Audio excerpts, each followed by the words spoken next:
ഇനി പറഞ്ഞോ, എന്താ നിനക്ക് പറയാനുള്ളത്? എന്താടാ എന്തിട്ടി? ചേട്ടാ, നേരത്തെ ഏട്ടത്തി അമ്മയുടെ മുന്നിൽ വെച്ച് അഞ്ജുവിനെ എന്തോ പറഞ്ഞില്ലേ?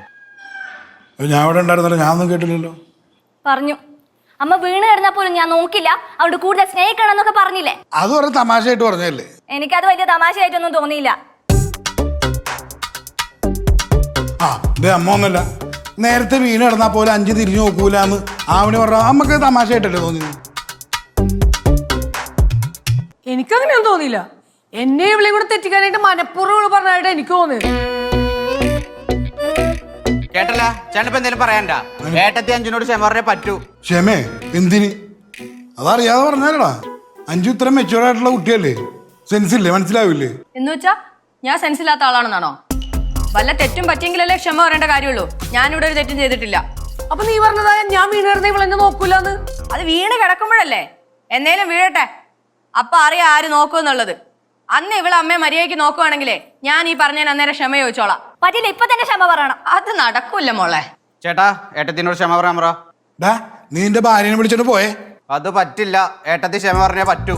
അത് വല്ലാത്ത വാശിയാണല്ലോ നിനക്ക്. അങ്ങനെയാണെങ്കിൽ ആവണി ക്ഷമ പറയണില്ല. എടാ, നിങ്ങൾ രണ്ടുപേരും കൂടെ കിടന്ന് അടി കൂടണം കാണാൻ എനിക്ക് വയ്യ. മക്കളെ ആരെങ്കിലും ഒരാളൊന്ന് അടങ്ങ്. ആദ്യം ഇവനോട് അടങ്ങാൻ പറ. ഇവനാരെയും വീട്ടിലെ കാരണവരാ, ആവുമ്പോ ഞാൻ അനുസരിച്ചോളാം. ചേട്ടാ, പ്രശ്നം വെറുതെ വലുതാക്കാൻ നിൽക്കല്ലേ. ഒരു ക്ഷമ പറഞ്ഞാൽ തീരാവുന്ന പ്രശ്നമുള്ളൂ ഇത്. ഒന്ന് പോടാടുന്ന്. ആവണി ഇപ്പൊ ക്ഷമ പറഞ്ഞ് നീ കേട്ട്, വേണമെങ്കിൽ നീ ക്ഷമ പറയടാ. എന്നാ പിന്നെ രണ്ടിലൊന്നും അറിഞ്ഞിട്ട് തന്നെ ആ നീ അറിയും. എടാ നീ പോടാ, കീറി അത്തോട്ടോടാ, തരത്തി പോയി കളി. നീ ആരാന്ന് എന്റെ വിചാരം? അമ്മേ, ക്ഷമ പറയാൻ പറ. എടാ നീ വേണമെങ്കിൽ ക്ഷമ പറയടാ. അഞ്ചെന്തോടത്തെ ചണ്ടയാ കുട്ടി കളിക്കാൻ. ആടാ ചെണ്ടടാ, വേണമെങ്കിൽ ഇനിയും കൊട്ടും. വേണമെങ്കിൽ അവിടെ പൂരം നടത്തും ഞങ്ങള്. അന്നത് കണ്ടിട്ട് തന്നെ കാര്യം. ക്ഷമ പറഞ്ഞിട്ട് അവിടെ പോകണുള്ളൂ. നീ കൊറേ കാണും ക്ഷമ. അമ്മ മാറിയെന്നേ, ക്ഷമ കേട്ടിട്ട് ഞാൻ പോണുള്ളൂ. നീ കൊറേ ആരാണ് നീ കേറി കയറിയാണ്. നീ എന്നെ നെഞ്ചത്തോട്ട് കയറിയാണ്. മേത്തോട്ട് കളിച്ചാൽ ഞാൻ എന്റെ സ്വഭാവം മാറൂട്ടാ. ആ മേത്തോട്ട് നീ എന്ത് ചെയ്യണോ? നീ എന്നെ അടിക്കോ?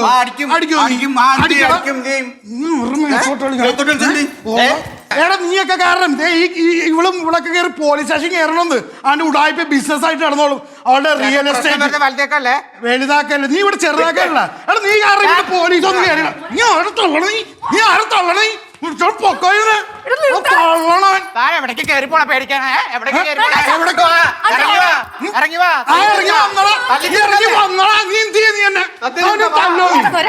ആരോടത്തെ വീട്ടിൽ കാർന്നോരവൻ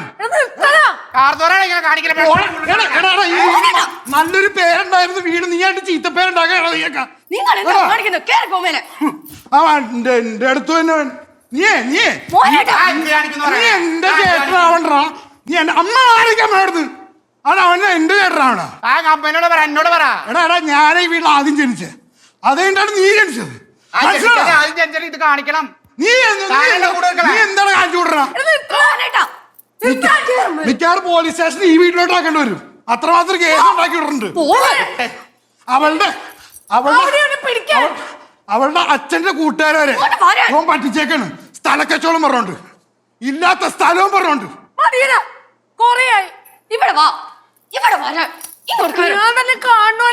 കൈ ധരിച്ചോണ്ട് അവൻ പൊട്ടിക്കാൻ വേണ്ടിട്ട്. എടാ നീ പറിച്ചാണ്, നീ ഒന്നും ചെയ്തോടാ. നീ ചെയ്ത്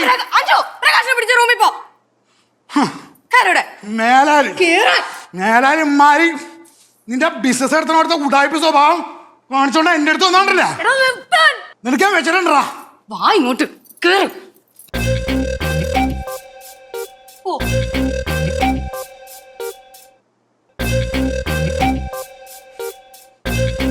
അവനങ്ങ് വളർന്നുപോയി. അവന് ശരിക്കും എന്റെ സ്വഭാവം അറിയാൻ പാടില്ല. ഇട് മോനേട്ടാ. എന്ത് വിടുവാനായിട്ടാ? അവൻ പറഞ്ഞേട്ടാ നീ ക്ഷമ പറയണമെന്ന്. ഒരു കാര്യത്തിൽ എന്നാലും എനിക്ക് സന്തോഷമുണ്ട്. ഞാൻ കരുതി നിങ്ങൾ എന്നോട് ക്ഷമ പറയാൻ പറയുമെന്ന്. നിനക്ക് തോന്നണ്ടേ ഞാൻ അങ്ങനെ പറയൂന്ന്? നീ അവന്റെ അടുത്ത് ക്ഷമ പറയാൻ നടന്നത് തന്നെ. ഞാൻ നല്ല ഹാപ്പിയാണ്. എന്തിന്? ഞങ്ങൾ തമ്മിൽ അടികൂടിയരാ? അല്ല, നിങ്ങൾ എന്റെ കൂടെ നിന്നതിന്. അത് ശരി. നീ എല്ലാം കഴിച്ചായിരുന്നു? അയ്യോ ഇല്ല, ഭക്ഷണം ഉണ്ടാക്കണം. എന്തിന്? അതൊന്നും വേണ്ട, നീ ഇവിടെ മതി. നമുക്ക് പുറത്തുനിന്ന് ഫുഡ് ഞാൻ മേടിച്ചോണ്ട് വരുന്നത്. അയ്യോ ഒന്നും വേണ്ട മോനേട്ടാ, ഞാൻ ഉണ്ടാക്കാം. അത് വേണം. നിനക്ക് എന്താ വേണ്ടത് പറയും. Any special menus? ഇല്ല, മോനേട്ടന് ഇഷ്ടമുള്ളത് വാങ്ങിയാ മതി. മതി? എന്നാ ഞാൻ പോയി വേഗം വാങ്ങിച്ചോണ്ട് വരാം കേട്ടാ.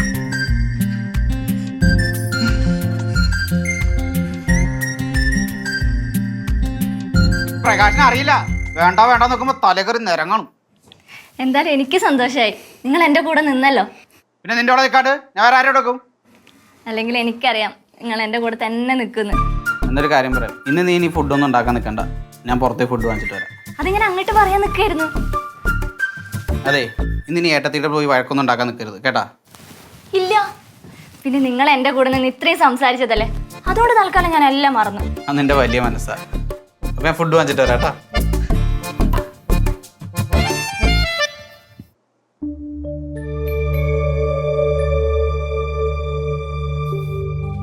അമ്മേ, ഞാൻ ഭക്ഷണം വാങ്ങാൻ വേണ്ടി പുറത്തു പോവാ. അമ്മക്ക് എന്താ വേണ്ടേ? എനിക്ക് ബട്ടർ ചിക്കനും പൊറോട്ടയും. നിങ്ങൾക്കുള്ള മേടിച്ചോളാം. അമ്മക്ക് എന്താ വേണ്ടെന്ന് പറയും. ഞാനും പുറത്തുകൊണ്ട് അമ്മയ്ക്കുള്ള ഞാൻ വാങ്ങിച്ചോളാം. നിങ്ങൾ രണ്ടാളും എനിക്ക് ഒന്നും വാങ്ങണ്ട, ഞാൻ ഇവിടെ ഉള്ള എന്താന്ന് വെച്ചാൽ കഴിച്ചോളാം.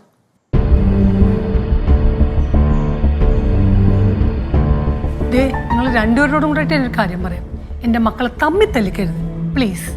ഞാനായിട്ട് ഒരു പ്രശ്നം ഉണ്ടാക്കിയില്ലമ്മ. പ്രകാശേട്ടൻ ഞാൻ പറഞ്ഞിട്ട് വന്നതല്ല, കാര്യം അറിഞ്ഞപ്പോൾ ചോദിച്ചെന്നേ ഉള്ളൂ. അമ്മയ്ക്ക് വിഷമായില്ലേ? സോറി അമ്മ. അമ്മ ഒരു സോറി വേണം, പ്രശ്നം തീരും. അതൊന്നും വേണ്ട മാളൂ, ഏടത്തെ ഒരു തെറ്റും ചെയ്തില്ലല്ലോ. എൻ്റെ ഭാഗത്ത് തെറ്റൊന്നുമില്ല, അതെനിക്കറിയാം. പക്ഷെ എന്നാലും പ്രകാശനും മോനേട്ടനോട് വഴക്കൂടാൻ ഞാനും കൂടെ കാരണമായിട്ടുണ്ട്. അതുകൊണ്ട് സോറി അമ്മേ. അവർ തിരിച്ചു വരുമ്പോൾ ഞാനത് സോൾവ് ചെയ്തോളാം.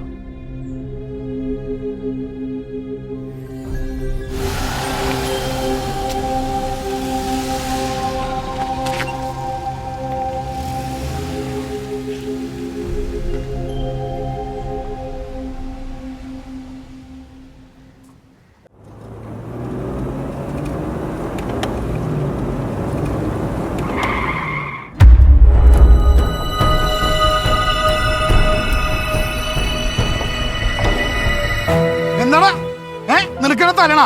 ഞാനൊരു കാര്യം പറഞ്ഞേക്കാം, എന്റെ ഭാര്യ നിന്റെ ഭാര്യ അടുത്ത് മാപ്പൊന്നും പറയാൻ പോണൊന്നുമില്ല. പരസ്യമായിട്ട് മാപ്പ് പറയുമ്പോൾ പ്രകാശം അവിടെ പോകും. ഇന്ന് ഞാൻ